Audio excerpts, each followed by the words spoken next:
Welcome to the Journey to Union podcast. I'm Alex. And I'm Kate. And this is a podcast about growing healthy relationships, learning how to live in truth, light and love with self and other. This is the first of 3 episodes to explore the main concepts and ideas behind the Journey to Union mentoring community. This first episode, we will be exploring the 15th century practice of Kintsugi, what that concept means for us and for others. So, what is Kintsugi? Literally, it means repairing broken things with gold. It was a Japanese practice from the 15th century. But metaphorically, it's, I suppose, more about this mindset of repairing things that are broken in our lives, relationships, generally the things around us, or just honouring the past of something, not necessarily discarding something because of its past so quickly, and realising we can repair things that may have been broken from the past. And I think that's really what the metaphor encompasses for us. Would you agree? It's that idea that rather than just disposing of something, in this situation we're talking about our relationship, but I guess in any concept, disposing of something before trying to fix it, make use of it, see what's actually broken, understand what's broken, and to kind of sit with that pain rather than, I think we're in a society where we just want the quick fix and the not to feel anything. Yeah. Constantly trying to move towards comfort and away from discomfort, yes. So it's the idea of actually sitting with those and seeing what's broken, understanding what's broken and why it's broken before you then make a decision and choose to move forward. And that could still be throwing the thing away, unfortunately, if there is no way to repair something. But I think this principle of Kintsugi for us came from just this idea we were able to create something more powerful once it has been repaired with gold, in a sense, and to our relationship I'm talking about there. I think that's sort of the first sort of concept we focus on, I think, in our mentoring with people. Shall we tell people a bit about ourselves then? That's what I was thinking. Who are we? We met when we were teenagers through our family differences. I say family differences through our family. What do you mean by that? Yes, no, just through our family, like coming together, like external family friends, and then as being the children of those two families, we sort of just met and started hanging out and partying, I think, and just doing what teenagers do. And I think our friendship then just developed into a more romantic, that's the word, opposite of platonic. But so I think that was where we started out, really. And we'd both had kind of grown from sort of broken households, and this was the other part of Kintsugi to us, I think, is where we came from was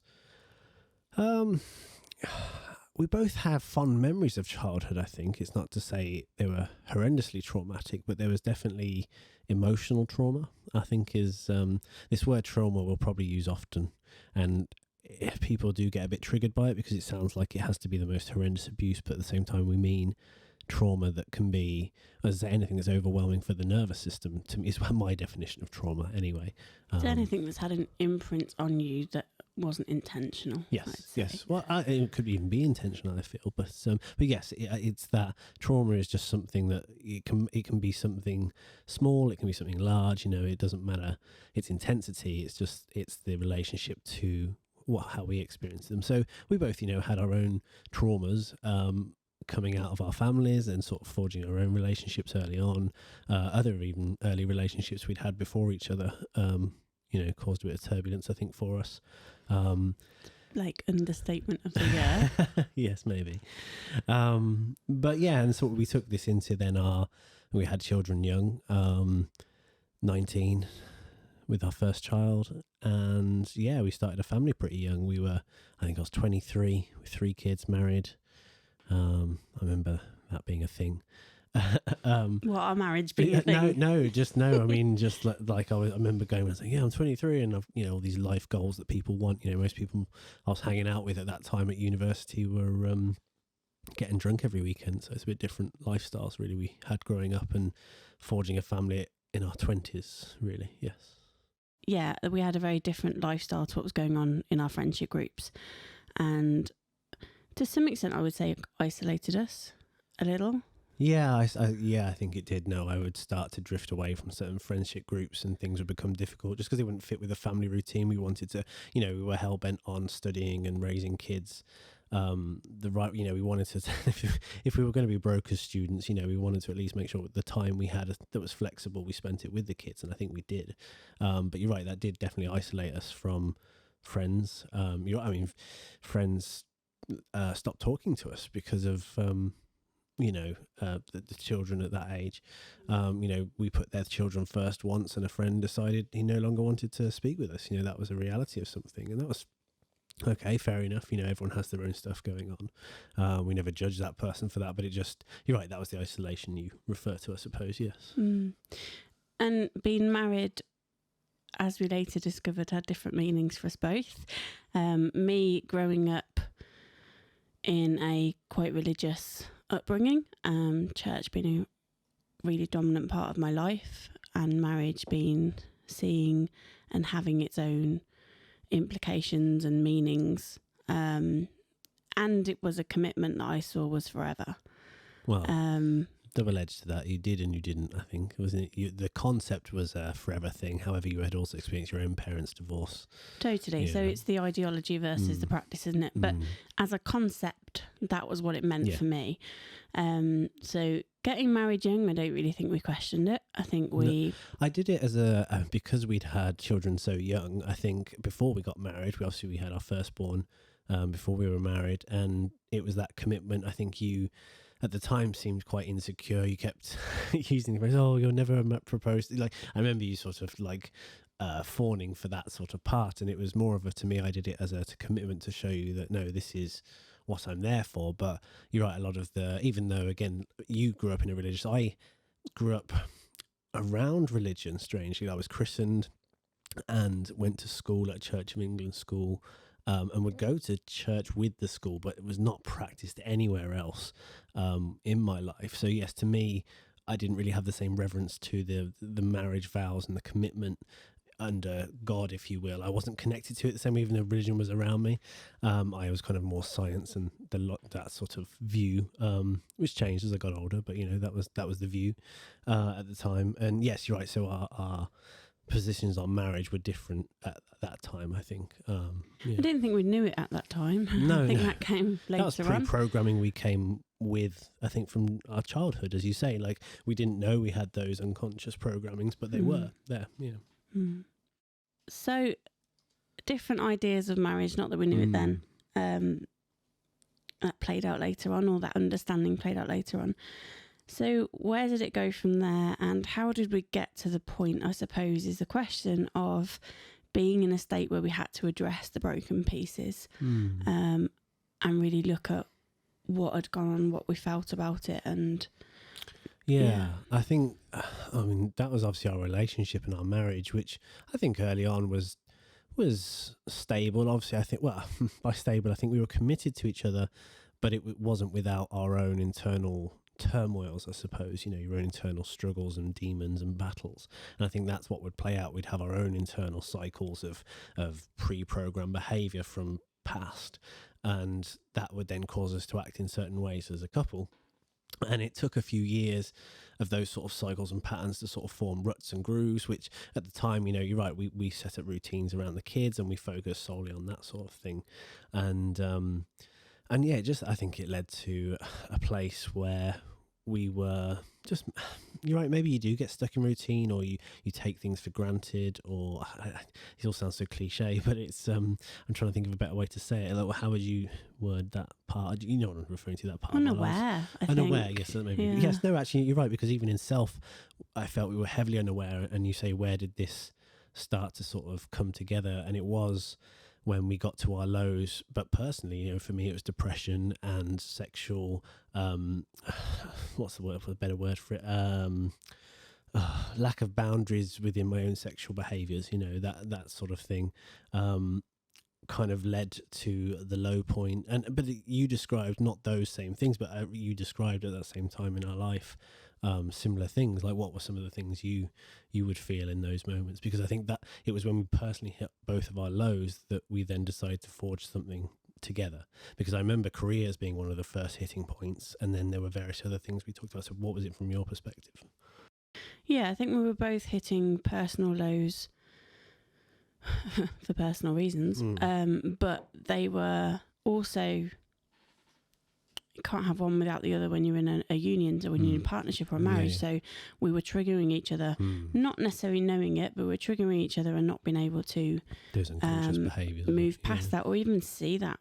I mean, even now, perhaps there's maybe a few tiny ones that crop up now and again. Well, this is where that we pick up on. This is living in truth. It helps us see them quicker, doesn't it? Yes. But we were doing our own stuff, and this kind of comes back to living unaware of what our needs were. You had your own way of not addressing or not knowing what those needs were, and I had mine, and mine were very wrapped around emotional triggers and needing emotional support, something which I didn't feel from you, and you didn't feel that attention back to meet your needs from me. Yeah, mine was attention. Yeah, that was it. Yeah. So it's a constant cycle within self that would then trigger the other, which would then trigger the other back, and it's like you get into a vicious cycle. And I think what got me was I'd seen that exact same pattern play out in my parents before their divorce. I'd seen it play out in your parents as that divorce went on, and I'd seen it happen multiple times in relationships that hadn't worked as well. So that kind of pattern of getting stuck, and I think there was a low point, which maybe we'll talk about, the final kind of straw that broke the camel's back, but it got to a point where we both had to go, enough is enough. The behaviour changes across, it was about 5-year window. Yes, the time gets a bit weird, doesn't it, when we try and recall it. Yes, it was probably longer than you realise, and you're right, some things, tidbits of information sort of came at certain times, and we only put them together years down the road sometimes. But yeah, we both ended up seeking therapy ultimately, didn't we? For individual reasons. And yeah, that process took maybe a few months of therapy for each of us. You kept on going with various kind of just topping it up. I delved deeply into meditation and cognitive behavior therapy stuff.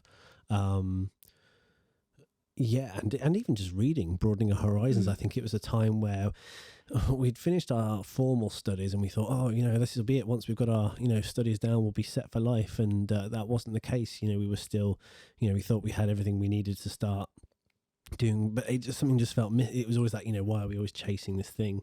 And we realised learning was a lifelong journey. It's not just something you do when you're at school and then you're done. It's like, oh no, I will be learning my body, my past behaviours for the rest of my life. I'll be learning new skills going forward.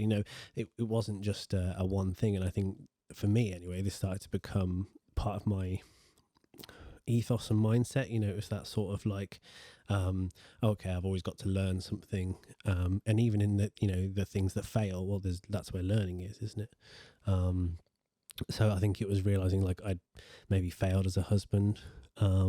I didn't feel I'd failed as a father, but I think that's because, a bit like maybe you'd say the same about yourself here, I don't know, that you'd kind of put the kids first, and then it was like you'd put your own needs last, and the other person's needs behind the kids, or, whatever the order was. I felt, it was, we prioritised others just to get by. We hit this breaking point. I think the kids just became our focus, didn't they? And we knew we were hitting, maybe didn't consciously know, but knew things were quite difficult between us. So it was, or I felt very much, I knew there were things going on that I wasn't aware of, but actually delving down into the kids being my priority and giving them the life that I wanted them to have from both perspectives, I think, became our focus. And learning what needs we have, I wouldn't say we knew that then, because we can articulate now, well, that behaviour was because of, not that justifies behaviour in the slightest.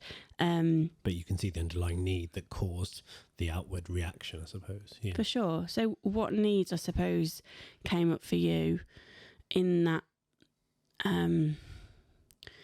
not when we got to breaking point, but in that time period, 5 years or whatever it was, looking back now, what were the needs that you would say weren't being met, that maybe other people can relate to, I don't know, but that weren't being met, that caused what was going on between us? And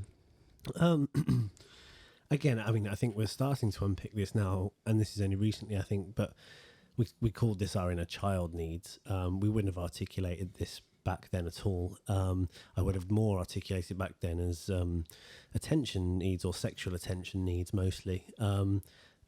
That was, as shallow as it sounds, that felt one of the main areas. I realised I felt, and again, it was, I think this is what therapy helped me with. I think it was this reconnecting to realising the differences in priorities of what someone's needs might have. And it was that advice that actually kind of put me on this sort of train of thought of realising every individual's needs are different. And if you... What do you mean by that? Because that's quite a statement that's loaded, I suppose, with knowledge. For me, my individual needs were attention. I needed attention in a particular way. I think we've started to explain this more as energetically now. We realise what we need from each other. So mine was an attention of sort of being ravished and worshipped, which comes from an inner child attention thing I think I've started to sort of piece together at the moment. Whereas yours, I felt was, well, and maybe as we've started to discover more on, is an emotional sort of comfort and safety.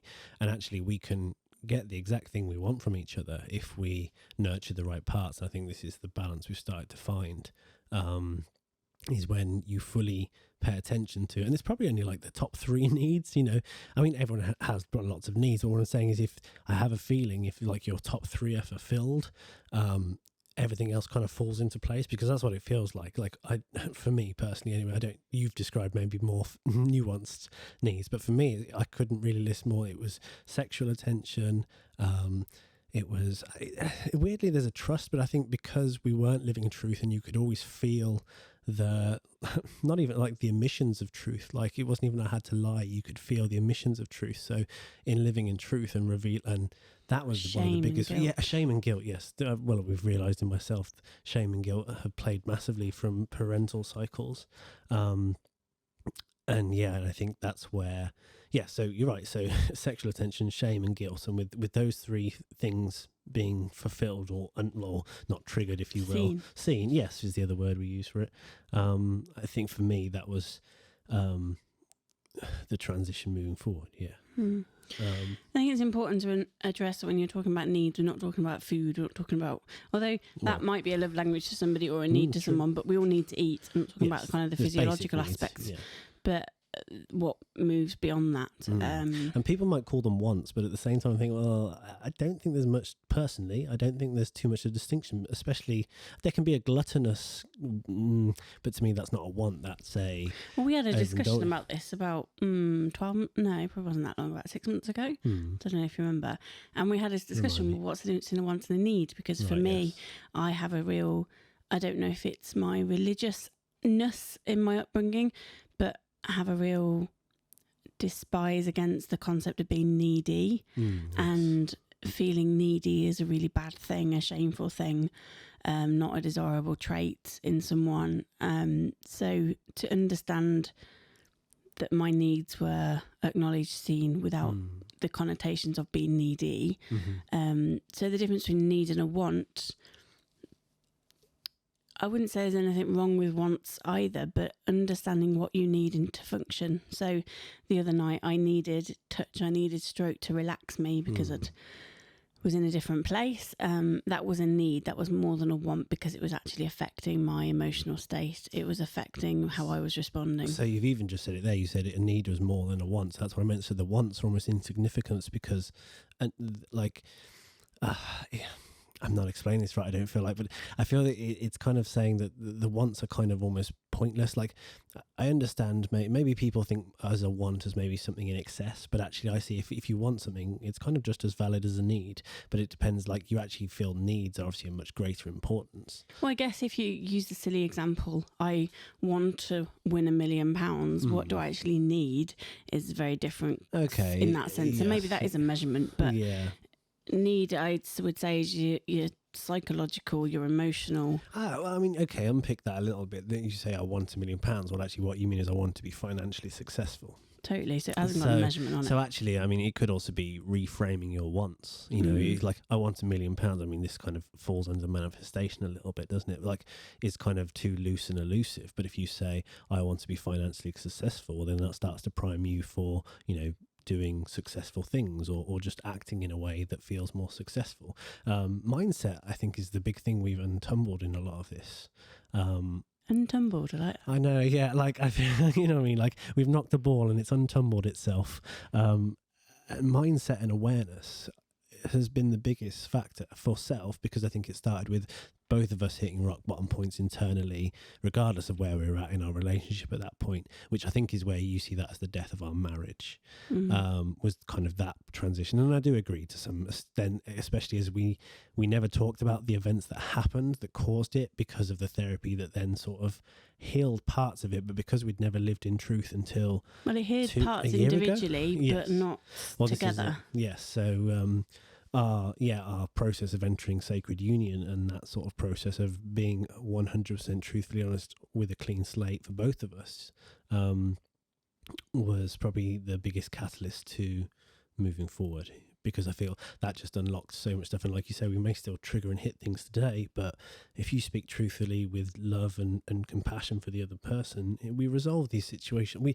I feel there are some days where we have dealt with like decades worth of stuff in a day, and we're like, oh, those cycles have ended because we've just spoke truthfully about what we actually mean. We've clarified our own language and realized, like, oh, what does an ish mean was the silly one. We should stop saying silly. Little, see, like the connotation of language, it's not a silly thing, it's a little thing that matters to somebody. They're not silly. Again, that was a programming of my own language, wasn't it? We found that I was told, oh, the little things are silly to me, so to me there were those things I wanted, like, this was my attention thing, wasn't it? We realized like my need for attention actually is small things. I don't need big grand gestures. I need the small little things. And actually, maybe it's not true. There are maybe a few particular needs that, you know, are just specific to your individual things. But you're right, if those small things are fulfilled, I feel everything else just falls into place and you just feel a different person. Well, that's been my experience anyway of this last 12 months with you living in this way. So you talked about mindset being something that we've really had to work around and through and change and evolve. But what, for me, I'm thinking mindset in terms of boundaries, and I don't know if that's what you meant by mindset, but we've come at boundaries from a very different way, realising that mine were, I'm going to say, way too tight, but that's not really giving me the space and, you know, reverence for what I was thinking. But yours are also very loose and too loose. I don't want to say that either were wrong, because they were what they were, but how we move through that, and was that what you meant by mindset? 'Cause that's what I interpreted. Yeah, I mean, it's all part of it to a degree, isn't it? Boundaries and so on and so forth. I mean, elaborate for me then what you,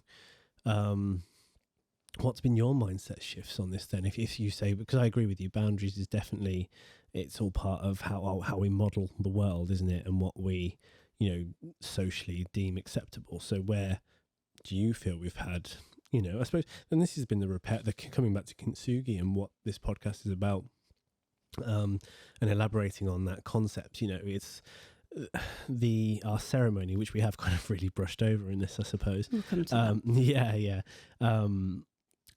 You know, that was the pouring of the gold, I think, in the concept of Kintsugi. You know, we prior to, and this is what, just over 12 months ago now. So we held ceremony, which took us 6 days, and the opening was completely haphazard because of Kate asking me, you know, a certain question, and I realised no, I couldn't not live in truth, and because of where we'd been at, we sort of moved forward. Well, you just asked me a question, so go on and answer. What was my mindset shift? Well, we were thinking the other day about how did we come, it was our anniversary of union, and how we've come from being in a place where feeling like everything was broken, so all those broken pieces, and the space we spent in ceremony, which I'm sure we'll talk about in a second, But how have we come from that, where everything felt broken and it hurts and it really hurt, to where we are now? And you asked me about my mindset shift, and it comes down for me to, that's where it's understanding all these broken pieces and how they all fit back together, even if it doesn't feel safe to put them back together. So the mindset shift was holding space to hear the truth from both of us, and then sitting with that feeling and pain. And the mindset shift for me there was, I choose to do that, because I think we spent a long time living around each other where there were things going on. Both of us were aware that things weren't as they should be, or could be, yeah. Living with our heads in the sand, I think, is one for a better term. Not addressing things growing bigger that didn't need to be, people involved in our lives and marriage that didn't need to be, and getting to a point where we chose to go, no, enough's enough. We could see, I suppose this is coming back to boundaries, but we could see things generational trauma starting to play out on our own children, in our behaviour, in those around us. And that was, for me, the mind shift point where I went, no, enough's enough. We have to move forward. You said something as well about what caused us to get there. I think part of the word that kept coming to me was faith, actually, because we've obviously mentioned religion, and we had different upbringings, and we even had different positions, I think, in our early relationship to faith and spirituality. And that's strangely been another part of this journey. I think that in my healing from rock bottom, I have found a spirituality again that connects to areas of my life that it's not religion, it's not, what people would traditionally call God, but there's definitely an element of belief. And I think this is the same thing. We had to believe the other person was willing, to show up. But that required faith. But that then started to double down with me for meditation, and that deeper understanding of self became spirituality. I think that enabled you, because you had felt suppressed in your spirituality, from me, you'd felt that because of my hard standing on no religion, no God, blah, blah, blah, or nothing that can exist, you suppressed parts of your own faith system. So I think faith was sort of another part of having to trust the other person again. But that you were getting to the bit, you asked me, how did we get to that bit where, it was bad and it really hurt, but how did you go? And it was blind faith. Honestly, I think there was a time where I can really recall when it was just blind faith that I know this is bad, but like, if we don't just carry on and try and work something out and have a conversation. And I think that's where I'd start putting awareness in. You talked about awareness, and it was just like, okay, I want to say this is my default reaction. What can I say differently that might change the conversation? And I do it now all the time with us, and you don't notice it because I do it instantaneously, but it's almost like, oh, I knew how that conversation used to go, but it's like on a computer game where you choose a different language. And it sounds really like I'm into computer games. Choose a different path, yeah. And you say something different, and a different answer comes out the other end. I've done that many times. So I think, it's a combination of all those things. I'd say, I see your point on faith. I don't know. I think maybe that word's still loaded with triggers in my journey of religion healing. But I would say trust. Yeah, that's kind of what I mean by faith. Yes, trust. By trust. Because trust has been something that has been broken in our container, in our relationship. So by trust, I mean blind, absolute. There is no one foot out the door. There is no little hesitation. Trust. And if it all went wrong, then owning that as well. Because again, there was a point within this opening ceremony, which I guess we should talk about in a second, where I didn't know what the outcome was going to be. No, I think it took you by surprise when we went into it, didn't it, initially? Totally. And even walking into something where there's going to be pain, I think it's what Brene Brown says, isn't it, about putting yourself in the arena. You know that something's going to hurt and there's going to be pain, but so the Kintsugi is the first step really within the process that we call Journeys Union now.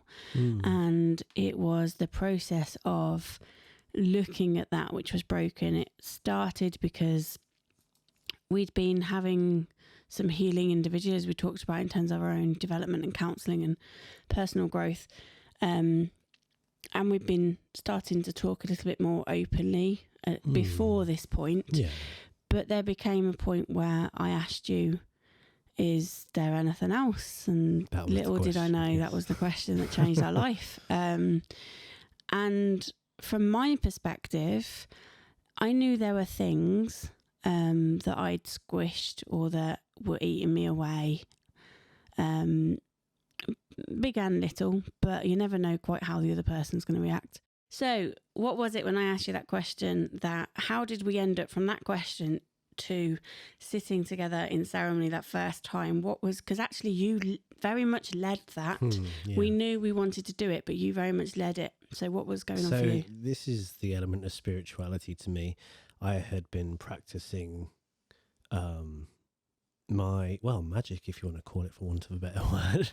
And it was my readings around Hermeticism and just esoteric works that had led me to this sort of, and this was through my meditation as well, that it had led me to just very much intuiting this whole process. That was almost, when I think about it, I thought, where did it come from? And I just literally let myself be in I was trying to practice presentness, I think, and being present. And I was just listening to what I thought it was. And it was that question that I realized there was a whole heap of stuff that I'd actually never told you. We'd obviously healed parts of it, and we weren't the same people. Had. Well, no, we both had, because we weren't the same people we were when the trauma first happened. Like when our marriage, like with the date of when we worked out when we realized it broke, we were like, oh yeah, we both experienced it, but it was never said between us. So I mean, you could argue the details, but it's not about knowing the details. It's about knowing the correct version of events and why things were felt the way they were. And just to add a bit of context to that, I suppose, whenever somebody does something, let's say an affair or whatever, the other person may not know, but energetically we would now say, actually, as soon as you'd done that, whether I knew or not, the damage was done. My mindset was different on those days. So I remember getting messages from you on those days where I knew I was getting up to no good, if you want to call it want of a better word. So you could energetically tell my mind wasn't where it should be. And that was almost the irony I realized looking back, is like there were all sorts of signs from the universe telling me to stop or to avoid this, or signs but because I didn't have the spiritual connection back then, I didn't see the signs. It wasn't until afterwards I went, oh my gosh, like the signs that I see everywhere now, but through my practice. That's what it was. So where were we from there? I was adding context to this idea of we're trying to explain that just because somebody does something and the other person doesn't know, doesn't mean that energetically they don't feel it. Even if you don't know what it was, you feel something isn't right, or you feel it's that, what we call now my Daves, in a sense of the inner voice, the paranoia, one for a better word, and it's not always wrong. It served me well sometimes. But that energy intuits that something's not right. So that energy is there whether you admit to it or not. Well, this is where we realise our nervous systems pick up stuff before our mind. Our body intuits the energy regardless. As you say, those elements there. So, sorry, we were talking about how did we end up between that question and... Yes. So, that was it. Yes. So, yes, you asked me, and because I was saying in my practice of magic, that was it. So, I was in this very intuitive place, and you asked me that question, and my instinct was just to say, I need to tell you everything. Like, because we'd been together, we'd been married 13 years by that point. Yeah, so that was it. So, it had already been a while married, and this sort of... that was the point of what I was saying. That was like we already knew a lot about each other, especially being quite close as friends. We would talk a lot anyway. This is the thing, we say we talk a lot compared to how we talk now. Probably we didn't, but I felt like we knew each other. But in this revealing of truth, so this opening of ceremony, you asking me that question, this was my reason. I knew full well what I was going to tell you would hurt, because it was the thing I knew that probably was my lowest point, broke our marriage, and the in the traditional sense. I knew that had never been spoken about directly. So I knew, I think this was the difference. You didn't know what was coming. I knew there was going to be some sort of turbulence, but was intuiting that because of where we were, there was some reason we were thinking in this way. And it wasn't even this, the reason even you posed this question to me, I can't think now why you did, but I feel like this was all leading, it's kind of inevitable it was going to happen. And we set very much the intention, we set a space up in our lounge, very much like, I suppose, magic ceremony. I set an intention to cleanse the space spiritually before so, and then told you that I would speak openly and truthfully, and everything from this point forward would be said in truth. And we sat back to back, didn't we? Yeah, that was it. Yes, and we sat back to back and we meditated deeply for a while before we even said anything, I think. And then it was just a case of, we went back. I think I went back through everything from like my childhood as far as I could remember, anything where I felt shame or guilt. And I think this was maybe the guiding factor, if you will. Like I was trying to think of anything that could cause that guilt or shame thing, because whenever you lie to someone, it's always to hide some sort of element of shame or guilt, I believe. So for me, it was going through that process and using that as my guide. And just, I think it was also, for whatever reason, you decided to give space for that too. You allowed me just to speak without interrupting, even though there were many words, I'm sure, that cut very deeply. And we got through the entire thing, and then you did the same to me. I would sit quietly while you just delivered a similar monologue all the way through back, and we kind of put all the connecting pieces together of like, oh, that was how you were behaving, well, this is how I was behaving and feeling, and you said some things that actually I was unaware of, that I was like, oh man, no wonder it was almost the realization, no wonder I felt like I did, because you were feeling like you did, but we didn't communicate that at the time. And this was in our mid-20s, obviously, and we're obviously now in our 30s when we're discovering this.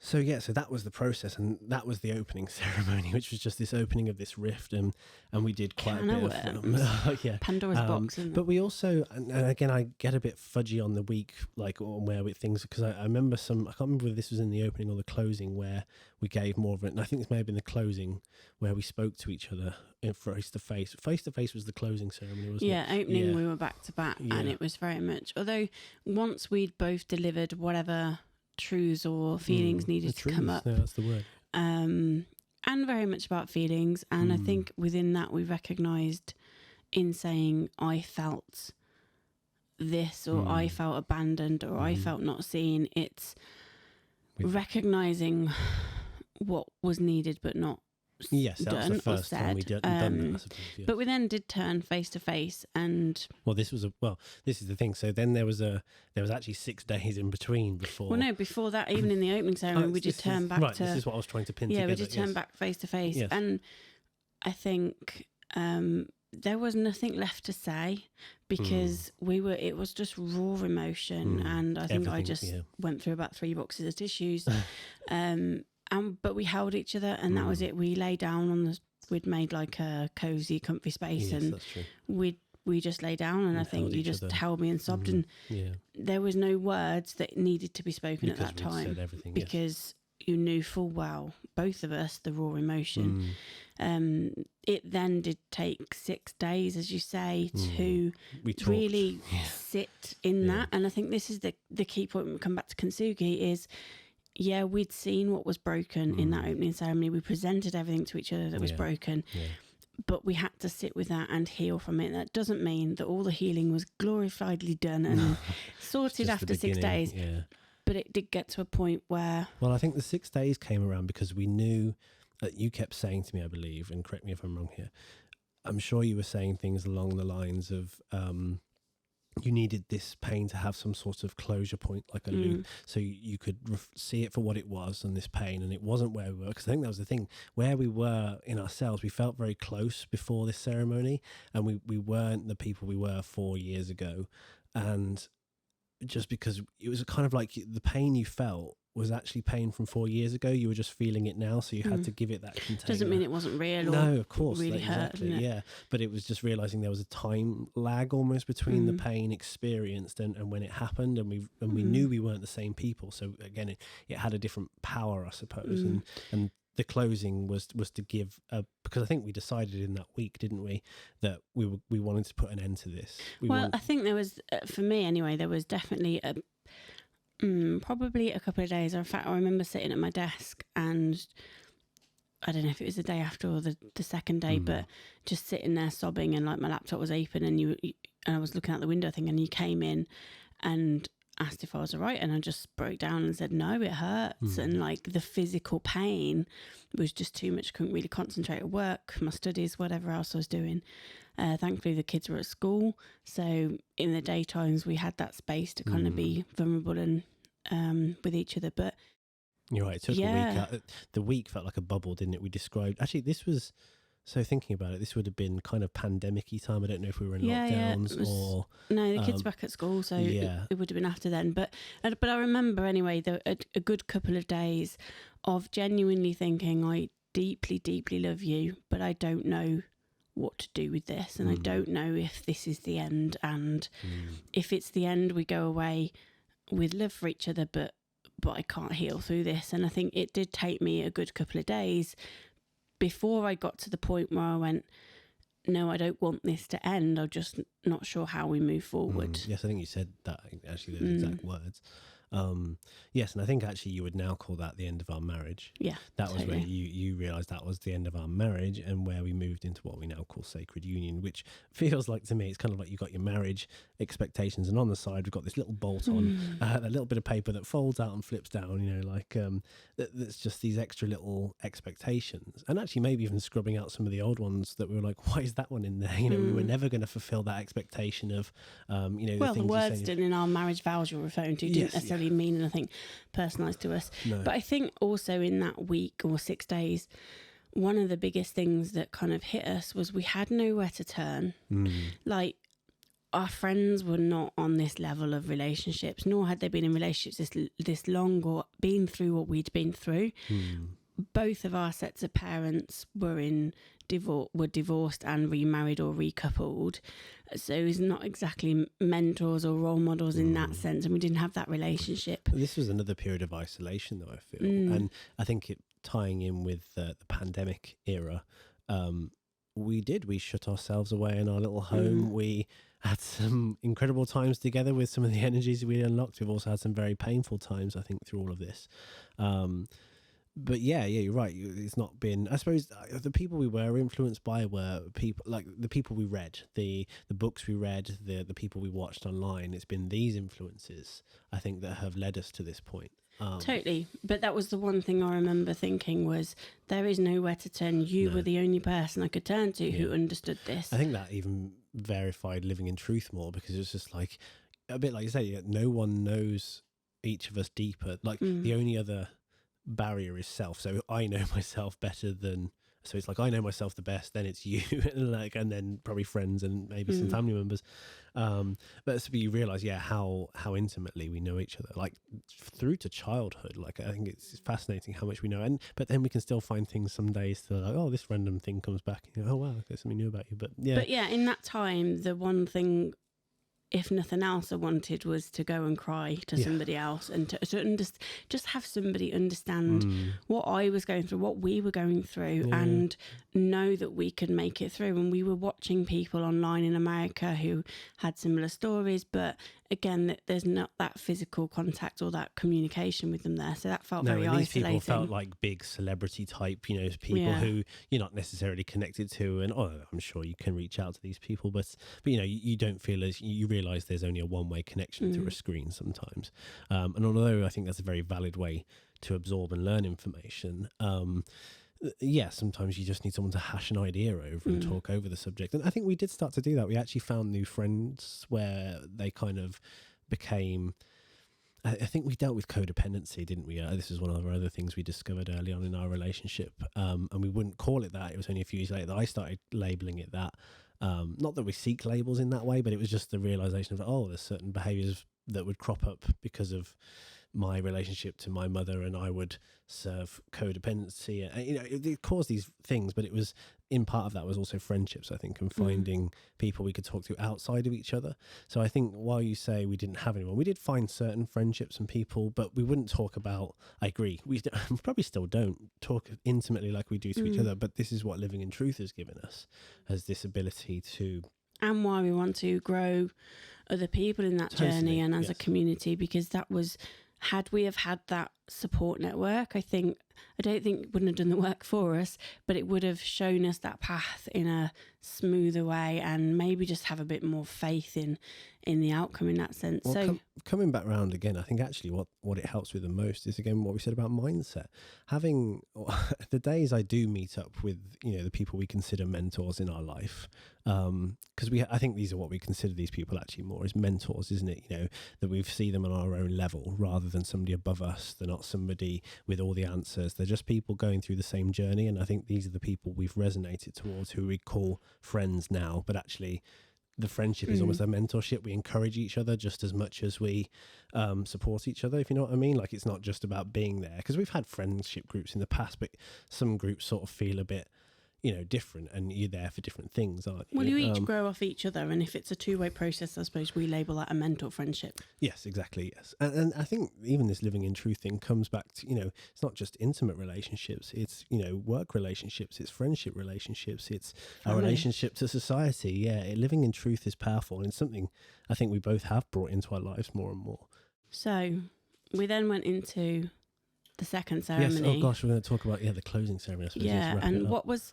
Because actually we did something, didn't we, before we went into that? Yes, we had that conversation. I think I said I needed an end, because I think the pain was... And that's what I said earlier. It's not that you magically heal from this stuff in 6 days or however long it takes you. But it was a case of going, right, well, I'm sitting with this pain, and it is things that I'm accepting, because everything is a reflection of self to an extent too, isn't it? So your behaviour or something you did, well, what's that bringing up in me?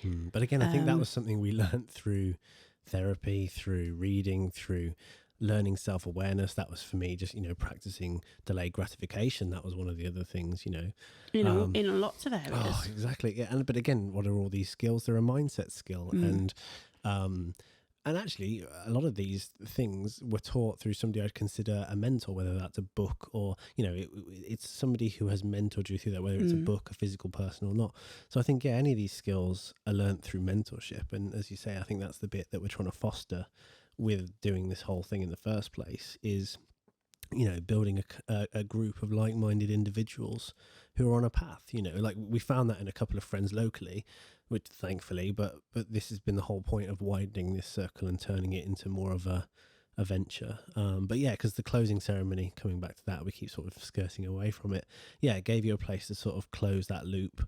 And we gave a lot of reverence to it. We that doesn't mean that the pain ended there. I took very knowingly said I needed a closure to what I was currently feeling. That didn't mean that I knew the pain was going to end. That was still things I had to take forward, because like I was saying, whatever you told me is a reflection of self. So what is that bringing up in me? It was bringing up my abandonment triggers. It was bringing up my pain, my guilt, my shame. So those are all things I knew I'd then have to work through. But the mindset shift in me was, okay, well, I accept that for what it is. It didn't hold any power, but we had to close what we'd now say the energetic cycle of what we'd opened. So we rewrote our vows to each other. Well, I wouldn't say we rewrote our vows. We created a whole new explicit agreement, on what it meant to us, and we both drafted this document out together. Like, no, this means something to us. It wasn't like something we wrote separately to say to the other person, like traditional wedding vows. It was like, no, what do we actually want from our container, from our relationship? And because I think there had been previous questions even about career, saying career was driving us in different directions and patterns, but realizing like we're not two individuals with two separate bank accounts with two different, we're like, no, we're doing this as a unit. The family was a unit. That was something, a mindset shift that started to happen for me in my late 20s, and I think has become pretty much the core fundamental of we've really doubled down on that, I think, in both of us being, and this was the start of it, because we gave our sacred union container very explicit boundaries of what that meant and what we could bring to each other, and I think we've just been reinforcing that every day since. I was going to say that word explicit keeps coming up, and it's something that has really kept coming up for us, isn't it, in terms of explicit language? We've done it several times before this podcast, just trying to understand what we're trying to say and just like clarify what we mean. Because language is so weighted with connotations. Or misunderstood. Or misunderstandings or emotion, and loaded with baggage, if you will. So being explicit about, well, what do we mean? We look back at our wedding vows before we did that, if you remember, and gone, well, what did that actually mean? And what would it mean now? And is it something we want to commit to now? There were a couple of things I realised that, no, I do mean that. But there were other things I'm like, well, I was never, ever going to achieve that. So why would it be an expectation? And this was, I think, a revealing part to me. So I saw marriage as like a commitment to you, and sickness and health, that was the one to me that I was like, no, I will care for you when you're sick and unwell. That's all taking part of care and looking after somebody in a relationship. But there were other ones which I can't really think now what they were, but it was I just remember them being like, they felt like, as I say, those like, you took them as literal expectations of me, and I was like, oh yeah, but to me that's not a thing. Realizing as my own personal view on that, rightly or wrongly, it's not that it's right or wrong, it's just realizing, oh, that I have that view on that. So of course I was never going to act in accordance with what you had, like obviously I'd maybe said in a vow, realizing the weight that had to you, because I saw marriage as thing. But again, we'd never communicated what our views on marriage were, in the sense of like, what does marriage really mean to you? Because we go through life, and I think maybe partly you have to, sometimes you can't know every single piece of information, so as humans we do sort of live within our own perspective of reality. But the problem is when that causes problems, you have to communicate. I think this is how debates need to get solved generally across the world. You know, you see all the problems in the world about boundaries at the moment, you know, people invading everyone everywhere because maybe boundaries aren't being clearly communicated from both sides, you know.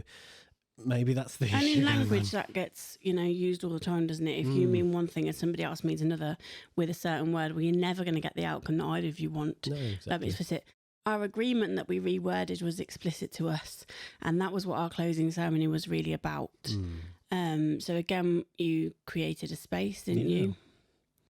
Well, again, this was kind of intuition led, treating this with sincere care, I think, realizing sort of the pain it had caused.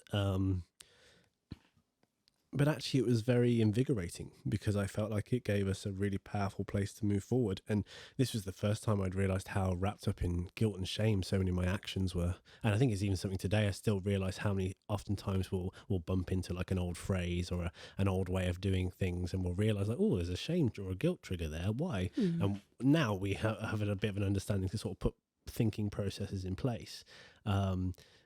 But it makes you realise, you know, how often guilt and shame would dictate. And it's not even like anything big. It could be the small things that you just change what you say, or you don't say something because you compromise yourself because of shame or guilt. But that can build up over a marriage. And as you say, over 15 years, that I think that's what did build up.